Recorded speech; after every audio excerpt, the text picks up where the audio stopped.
เห็ดปลาเขือแตกเขือแตนพี่น้องนี่อยู่ในโฮมได้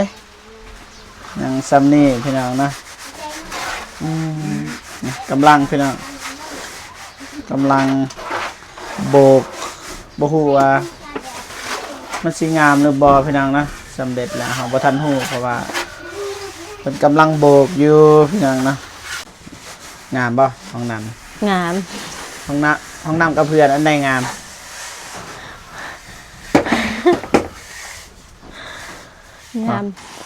งามบัดซองแบ่งกัน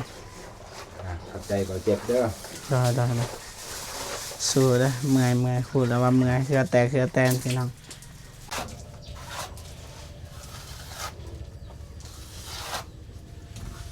เรียบกิ๊บพี่น้องว่าทางนี้นี่อ๋อสุดยอดแล้วทางนี้นี่ทางนี้พี่น้องนี่ฝาเบื้องนี้นี่ได้แล้วสำเร็จพี่น้องอักตะวังเงินว่าสิสร้างห้องน้ำนี่ยังเหลือ300,000ไปคันบ่พอกับเบาเจ็บสิออกให้มีเงินอยู่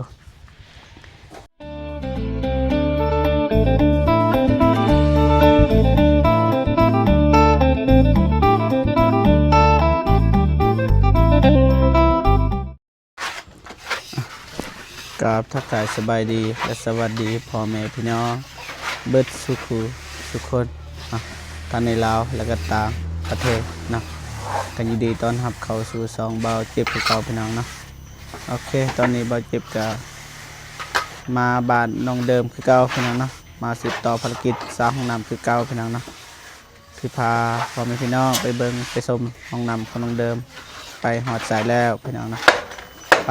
พี่น้องไปเบิ่งไปชมกันเลยพี่น้องนะ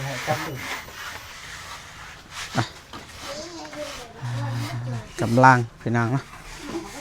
กำลังโบกสบายดีเด้อน้องเดิมสบายดีเด้อไอ้เจ็บสบายดีเด้อพ่อแม่พี่น้องผู้ใหญ่ใจบุญทุกท่านสบายดีFC พังไทยพังลาวอยู่ต่างประเทศอยู่ในบ้านก็สบายดีเบิดสุขสุขคนเด้อสบายดีสบายดีพี่น้องเริ่มฝนตกแล้วพี่น้องเนาะสบายดีเด้อ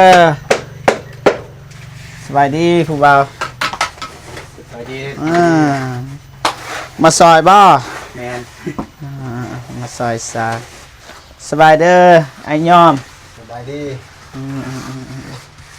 สบายดีเด้อสบายดีเห็ดปลาเขือแตกเขือแตนพี่น้องนี่อยู่ในโฮมได้ยังซัมนี่พี่น้องนะกำลังพี่น้องกำลังโบกบ่ฮู้ว่ามันสิงามหรือบ่พี่น้องนะสำเร็จแล้วเฮาบ่ทันฮู้เพราะว่าเพิ่นกำลังโบกอยู่พี่น้องนะนี่ทางนี้ก็แปลงเลยโอเคแบบนี้ก็โอเคอยู่นี่แบบนี้ได้อยู่แบบนี้โอเคบ่ต้องตกบัดนี้บ่ตกมันใหญ่เลยพี่น้องฝนตกเลยพี่น้อง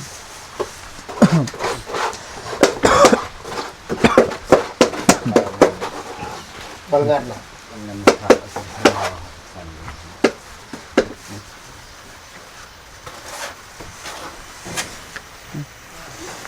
กะว่าแล้วว่ามื้อนี้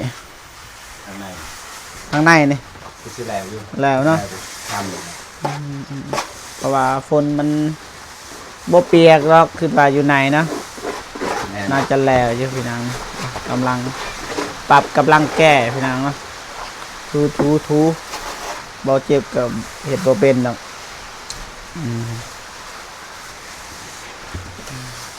จะเข็ดอยู่พี่น้องเนาะเห็ดซอยอย่าแต่มันสิบ่งามพี่น้องน้องเดิมเห็ดบ่เป็นเห็ดบ่เป็น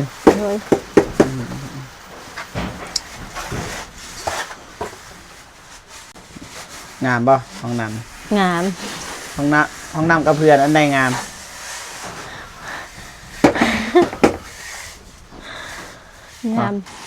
งามบัดซอง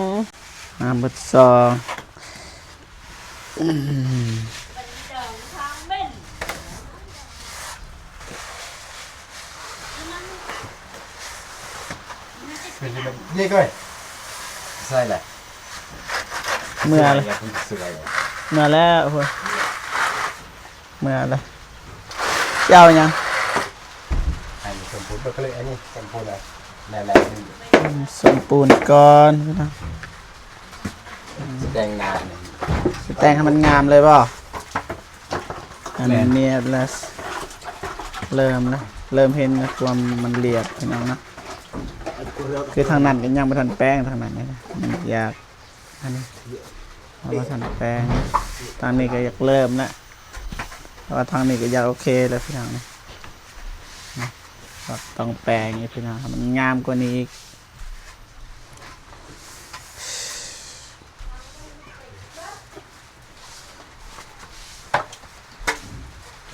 เปิด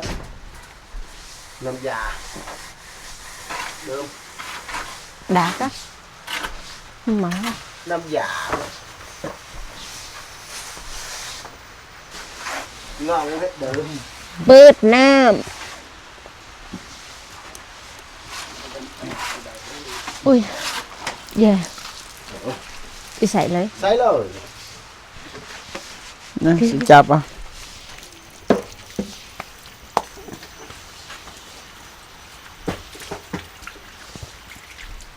โอเคป่ะ มา อืม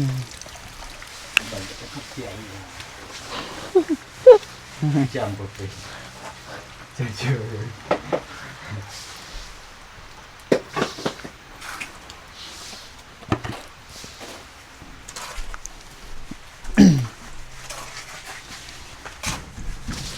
ใส่แล้ว nam เอาอีกป่ะ คุเลยดับแล้วก็เลยถามเป็นกระตุกเลยเอ้ย นะเปิดสิจับเลย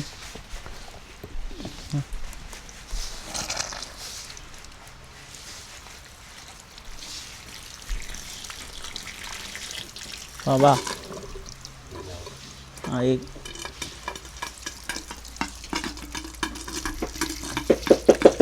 มาพอ นี่ก็แล้ว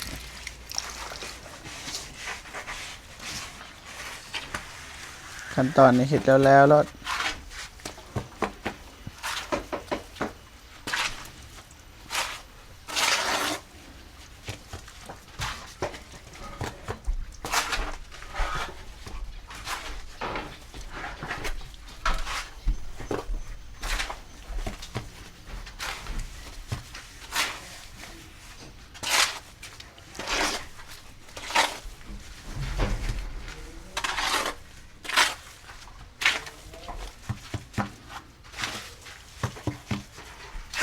มื่อนี้แล้วเนาะทางในเนาะ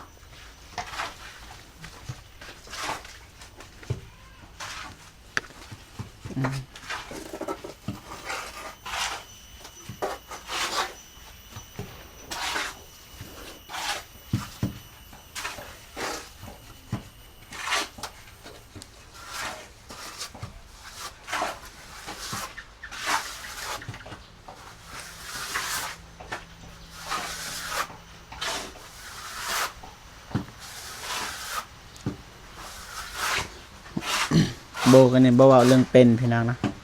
ว่าเป็นความพยายามเฮ็ดดนสำใดแห่งงามเท่านั้นพี่น้องนะคัดทูมันจะงามบ่เจ็บก็เคยเฮ็ดละพวกใดละเอียดนี่มันจะงามคันบ่ละเอียดก็บ่งามปานใดแบบนั้นนะถ้าบิดมันจะยากบัดมันสิได้แล้วมันก็ได้เลย แต่เพิ่มมันจะทูให้มันงามมันก็งามพี่น้องนะวัดความพยายามเลยพี่น้องละเอียดละออนะ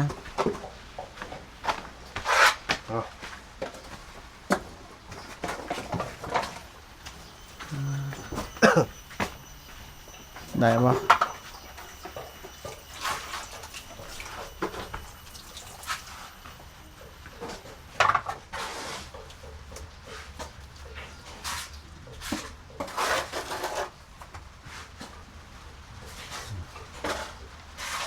มีชิ้นนะ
เลยนี่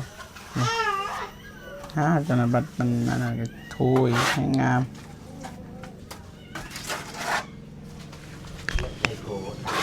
lời là được cái nào luôn cái cho vô mà luôn nó đi cho lời mà tay nó ổn hơi bị lào luôn ao lấy mà ta nào lời đè mà ta nào đặt lấy lời lại rồi hồng thì mà ta nào nó không khâu được lên đi cho lời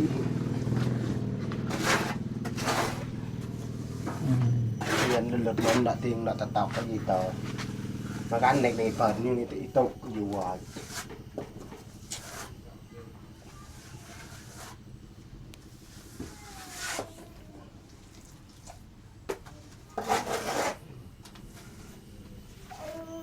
bột thì có trái cái rau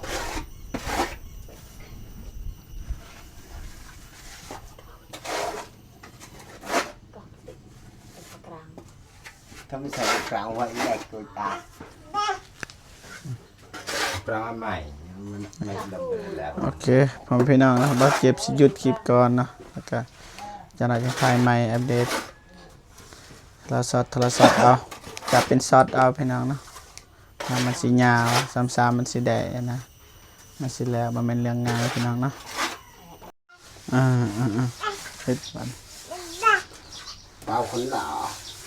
ว่าคนรอจับบ่รอบ่ บ่เลย บ่รอบ่รวยจะมีเมีย2 คนเขาบ่มักคนรวยแต่เขามักคนดีพี่น้องเป็นคนดีเลย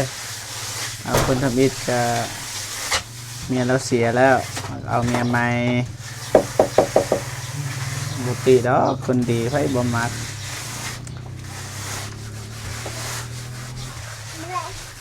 นี่เริ่มทูเลยปรับขนาดงามเลยทูมันแน่นนี่พี่น้องเขาเอิ้นจังใดล่ะพี่น้องพอคิดกับบ่ฮู้ ดูว่าภาษาลาวเขาเองบางคนเองเขานวดบางคนเองว่าเขาปั่นปูนมันเขาซึ่งบอกเห็นมาแทง อ๋อ แทงไว้ บางคนก็ว่านวด แม่ บางคนก็ว่าหยัง ปั่น ปั่นเนาะ ได้ ให้ มันแหลม มันแน่นเนาะต้องใส่กำลังบ่ใส่กำลังเนาะ แม่ใส่กำลังแขน เมื่อยแล้วสิเอ็มลอยบ่จะแก่บ่เอาบ่ เอา เอาบ่ เอา เอ็มลอย ตัวนั้นมาช่วยเลยค่ะ เอาเงินเนี่ยจกในกระเป๋าซื้อเอ็มลอยให้แน่นั่นแหละในหันเนี่ยใบ50ให้น้องซิมไปซื้อก็ได้แล้วก็ให้น้องซิมอีก10,000ขายยาง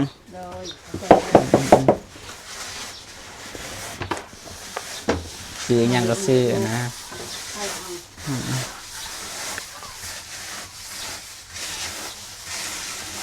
นวดเลยนะนวด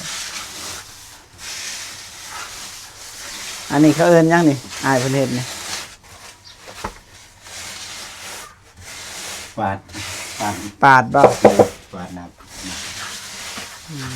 หนาคู่ เฮาได้พูดได้เฮานี่โอ้โหนะ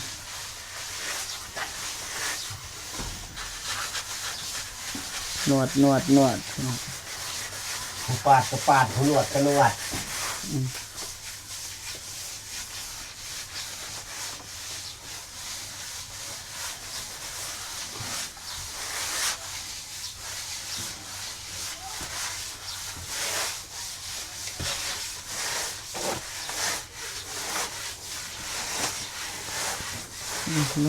นวด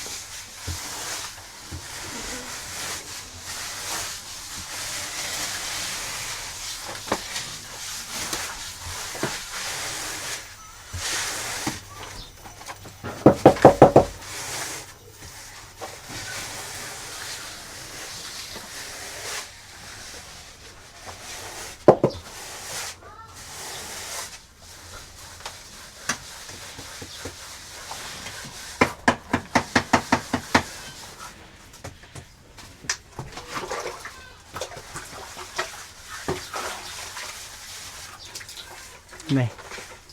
เนาะนั่งคิดบ่ฮู้ว่าคิดหยังพี่น้องบ่ฮู้โตได้ถ่ายคลิปนี่พี่น้องนั่นนั่น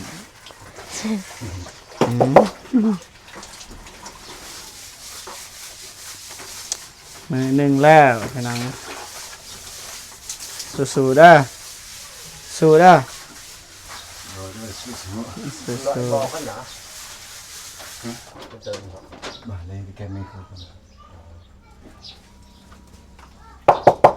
เดี๋ยวแกกระสับกระส่ายแดงนาอันตัวเดี๋ยวมีคุณทำแยมนะมีแดงนามีการเมนูอ่ะ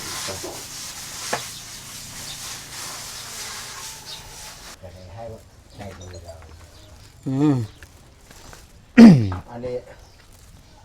หกกว่าเราก็มอนไป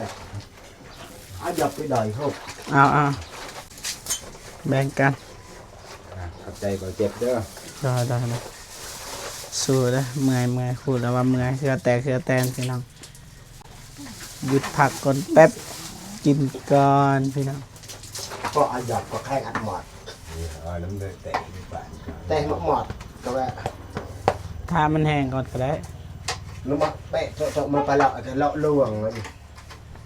งามนะคันมันแห้งนะก็อันนั้นขนาด มาก็ตั้งยันเนาะนั่นยังหยับ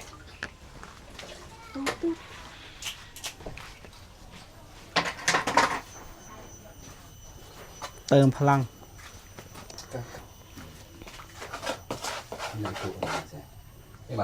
เก็บเสียดาย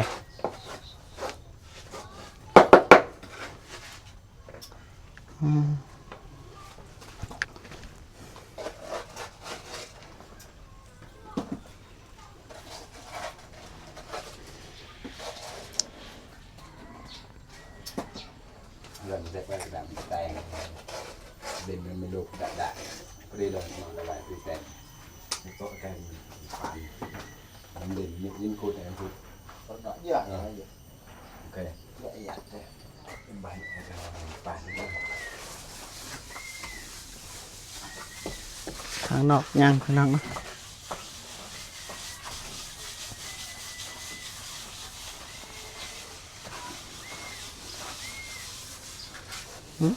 จนหน่อยห้องน้ำงามกว่าเพื่อนพี่น้องน้องเดิมสีลงไปกิไปนอนอยู่นี่แหละน้องเดิมเด้อ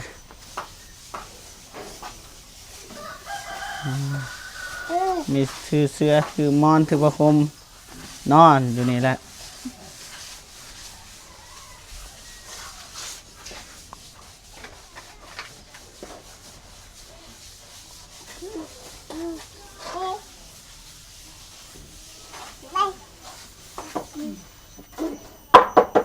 ประตูก็บ่ทันไปซื้อซะประตูนี่ก็ได้ต้องการมื้อได้ประตูเนี่ยมื้ออื่นบ่ แม่คือจะ มื้ออื่นเนาะ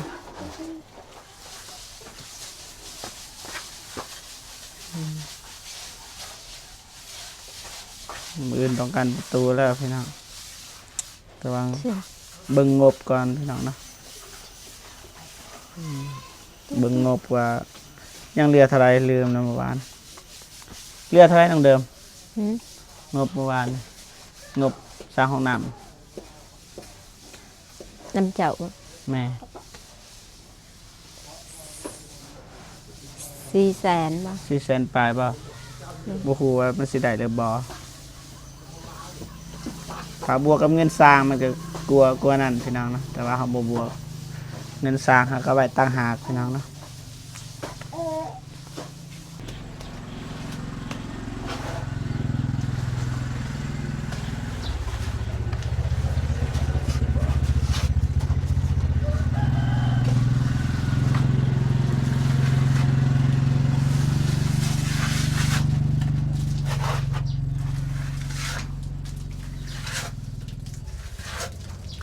ใส่ออก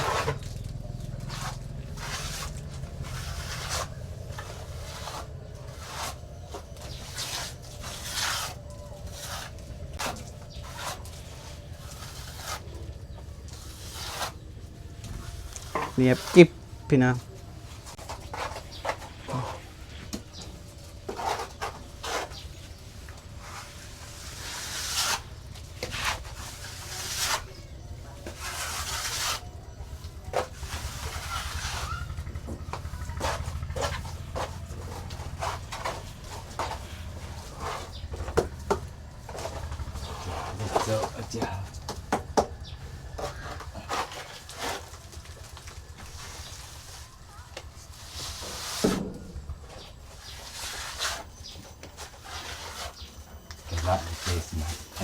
ปัดอีกป่ะทางนี้ก็เริ่มเลยนี่ใกล้แล้วนะ กอกก็ ปัดอีกเทือหนึ่งนี่สำเร็จงาม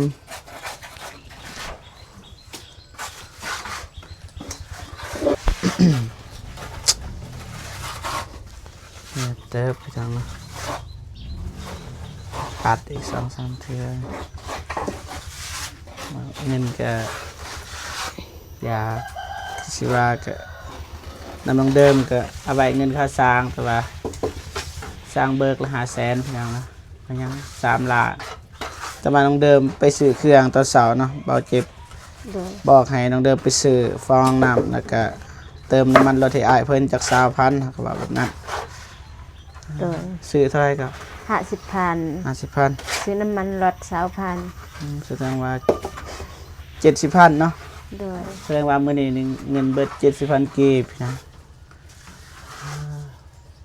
เงินเมื่อวานนี่เหลือ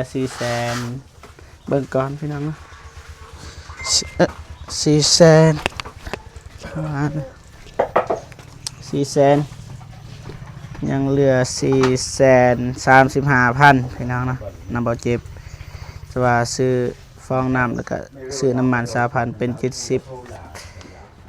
437,000ลบให้70เหลือ365,000เนาะมื้ออื่นสิไปซื้อ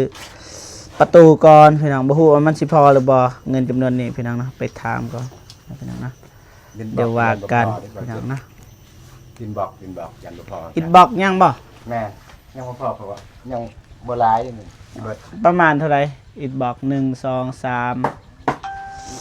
4ตัดจะพอนะใน 4 ต่อ ยูหันเท่าไหร่ยูหัน ประมาณที่นี่4ก่อน 4ก่อนบ่ ก็มีนี่กินบอกกับ 4 5 6 7 8 9 10 11 12 13 14 15 16 17 18 19อับตัวเก้าเด้อ เบิ่งตัวใดใส่ เก้า ตัวใดตัวใดใส่ได้ ใส่ได้เบิด19 20 21 22 23 24 24ครึ่ง24ก่อนพอป่ะมาทันหูเนาะอันนั้นไว้ก่อนเพราะว่าประตูบางทีประตูมันใหญ่ได้บางทีก็บฮูคือกันมือเงิน300,000ปลาย165,000 365,000เดี๋ยวนะแต่ว่าเงินค่าสร้างเนี่ยก็เอาไว้ตังค์แต่ว่าเงินแต่ว่าที่สร้างห้องน้ำเนี่ยยังเหลือ300,000ปลายคันบ่พอกับบ่เจ็บสิออกให้มีเงินอยู่ขอให้ถึกใจ FC ก่อนพี่น้องเนาะเสนอว่าบ่มีเงินนี่มีเงินอยู่ก็สิออกซอยให้ซ้ำห้องน้ำมันแล้วนะเนาะแล้วก็ซื้อทอมาใส่นี่ต่อนี่อีกเทปูนน่าจะพอปูนเนาะพอป่ะปูน บ่พอ บ่พอเอาเว้นนะ ปัดโบกทางนี้ อ๋อ วันนี้ บอกทาง สอบ นอก เครื่องนี่ ข้างนอกนี่โบกน้ำลังได้บ่เอาเฮ็ดทางในก่อนยันว่ามันสิบ่พอนะคันบ่มีงบก็จังว่ากันบางทีก็บ่ได้โบกแบบนั้นนะคันมีก็จังว่ากันเอาเฮ็ดทางในก่อนเด้อได้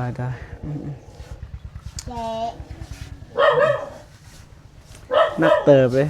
โบกจะได้หลายนาทีเลย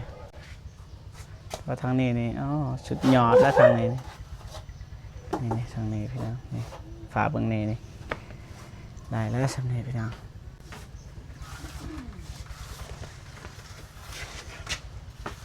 เดี๋ยวว่ากันเรื่องลบพี่น้องนะกะสิซอยนะซอยยังเดิมมันแล้วกระเทินในหอได้เห็ดนะเห็ดมันแล้วซะสิปะกลางคันแบบนี้มันก็บ่ได้เสียเวลาไม่หลายสร้างพอดีเนาะนั่นว่าอยู่ลายมือแต่บ่มีหยังเฮ็ดโอ้เสียเวลาไม่ลานะอะไรก็บ่เจ็บก็สิพยายามเฮ็ดให้มันได้นะเท ก็ มื้ออื่นนี่เท คือไปดู เอาเป็นหยัง เท เป็นหยังบ่เป็นหยัง แล้วปูนในใส่อันนี้ ล้างก่อน เอา ล้างก่อนจะได้เฮ็ดต่อพี่น้องเนาะ ชอบเด็ก โอเคพ่อพี่น้องเนาะบ่เจ็บก็สิจบคลิปก่อนพี่น้องจังได๋ก็สิถ่ายต่อเพราะว่ามันยืดมันยาวแล้วพี่น้องเนาะจังได๋ก็ขอบคุญขอบคุณคุณยายใจดีและ FC ทุกท่านที่เข้ามาให้กำลังใจบ่เจ็บตลอดมาโอเคบ่เจ็บก็สิจบอยู่วันนี้เลยพบพอกันคลิปหน้าเนาะสำหรับคลิปนี้ขอกล่าวคำว่าสบายดีเด้อพ่อแม่พี่น้องเบิดสุขทุกคนพี่น้องเนาะบ๊ายบายพี่น้อง